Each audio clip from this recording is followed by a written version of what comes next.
bonding flashcards. Okay, so same thing as always. Got the specification ready, and yeah.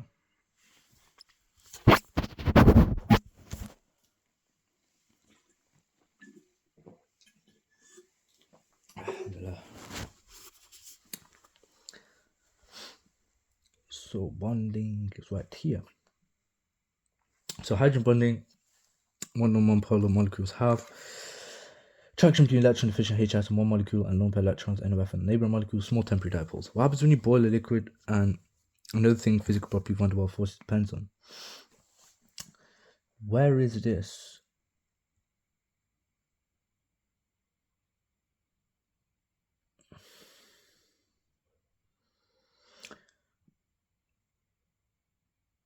No, you don't need to know this.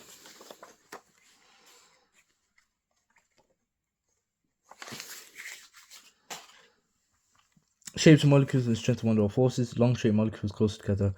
Long-shaped molecules closer together than branch ones have stronger forces between them, larger electron clouds. Two key characteristics: iodine.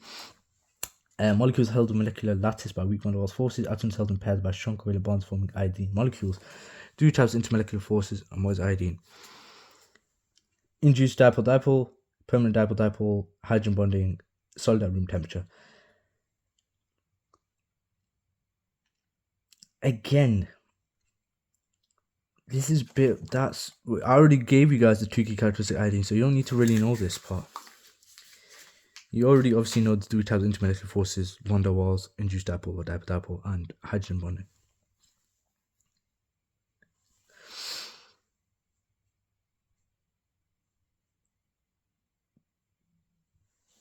Intermolecular forces are much weaker than covalent ionic and metallic. That's very important to know. Permanent dipoles, weak electrostatic force of attraction between delta positive and delta negative charges on negative molecules. Different electronegativity between atom polar bond causes permanent dipole, and then polar molecules permanent molecules, polar molecules of permanent dipole forces. Dipole, difference of charge between two atoms caused by shift electron density in the bond. Positive and negative charge spread evenly across the molecules.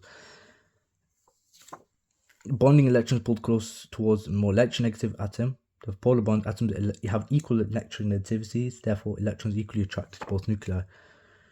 Ionic compounds conduct electricity when molten/dissolved, not when solid. High melting points, dissolve in water molecule polar, part molecule small negative charge, part molecule small positive charge both polar ions away from lattice, therefore dissolved. Water, when water freezes, water molecules not free to move, therefore hydrogen bonds form permanently. Water cools, form ice. They make more hydrogen bonds, molecules. Molecules are further apart than molecules in liquid water, therefore ice is less dense water. Metallic bonding, you know this from GCSE. Three key characteristics of metals. Again, you know this from GCSE. Insoluble, except liquid metals. Strong metallic bonding. Delocalized electrons pass kinetic energy to metals, good thermal conductors. Only have to overcome intermolecular forces that hold molecules together. You don't have to break the covalent bonds and the type of particle it contains. What is water? Again, I'm not going to ask you that. What molecules held together? Strong covalent bonds, shared pair of electrons. Structure of graphite, could be asked that. Weak bonds between layers, sheets slide over each other.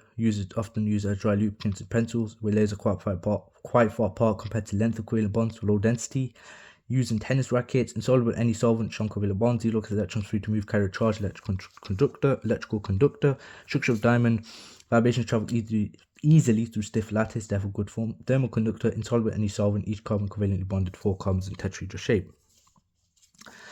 Dative covalent bonding, where both electrons come from one atom, and NH4 plus and nitrogen ammonia donates both pair of electrons to Na+. So you identify the central atom, you work out number of electron pairs out shell, divide that by 2. Yeah, then you work out number of electrons out shell, you add 1 for every atom central atom bonded to, then divide by 2 to find number of electron pairs in central atom. Positive metal ion is formed out shell of delocalized number of delocalized, but again, I'm not going to ask you that. 3 types of angles between charge clouds, strongest to weakest: lone pair, bonding pair, bonding pair, bonding pair. Now the main thing at this point is obviously past paper questions. Make sure you know all of them.